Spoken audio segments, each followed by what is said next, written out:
2024 বৰ্ষৰ টি20 বিশ্বকাপৰ দলত স্থান নাপায় এবাৰ ৰিয়ান পৰাগৰ ধুমুহা বুলি ক'ব লাগিব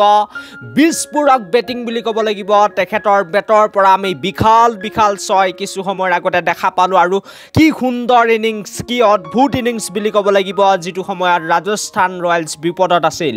এই সময়ত ৰিয়ান পৰাগে একেবাৰে সুন্দৰ ইনিংস খেলি গৈছে বুলি ক'ব লাগিব আৰু সকলোকে এতিয়া বিচিচিআইৰ লগতে ৰোহিত শৰ্মাক ইংগিত দি দিছে যে আপুনি বা আপোনালোকে বিচিচিআইক তেখেতে ইংগিত দিব বিচাৰিছে যে মুক সিলেকশন নকৰি 2024 বৰ্ষৰ টি20 বিশ্বকাপৰ বাবে এটো এটা বহুত বেছি ভুল কৰিছে মই এনেকুৱা এখন খেল অকলে জিকাব পাৰো যিখন খেলত দুটা তিনটা উইকেট পৰি গলো মই কিন্তু অকলে হে খেলখন লৈ যাব পাৰো আৰু কি সুন্দৰ বেটিং বুলি ক'ব লাগিব ৰিয়ান পৰাগৰ তাকো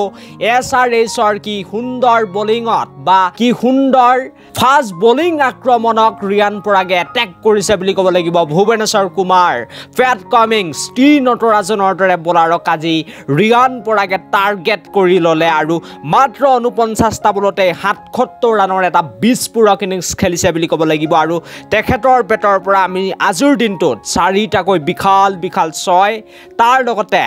8টাকৈ 4 দেখা পালো আৰু বৰ্তমান সময়ত ৰিয়ান পৰাগ সমগ্ৰ বিশ্বতেই চৰ্চাত সোমাই পৰিছে বুলি ক'ব লাগিব আৰু চৰ্চাত নুহুবাবনো কিয় কাৰণ তেখেতে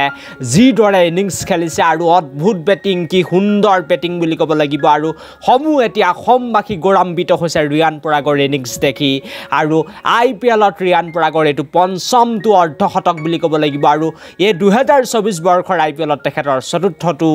অৰ্ধশতক বুলি কলো বেয়া নহব আৰু আজিৰ দিনটোত তেখেতে সেঞ্চুৰী মাৰিব পাৰিলে হয় শতক মাৰিব পাৰিলে হয় মাত্ৰ 23 ৰান দূৰত আছিল কিন্তু অকমান হাৱাত তেখেতে বেছিকৈ মাৰিবলৈ গ'ল বাবে আউট হৈ গ'ল বাৰু একো নাই আগলৈ বা আহিবলগীয়া দিনত আমি ৰিয়ান পৰাগৰ পৰা সুন্দৰ ইনিংস সুন্দৰ প্ৰদৰ্শন শতক আমি আশা কৰিম আৰু ভাৰতীয় দলৰ দৰজাটো এতিয়া তেখেতে খটখটাই আছে অতি শীঘ্ৰেই ভাৰতীয় দলৰ হৈ খেলিব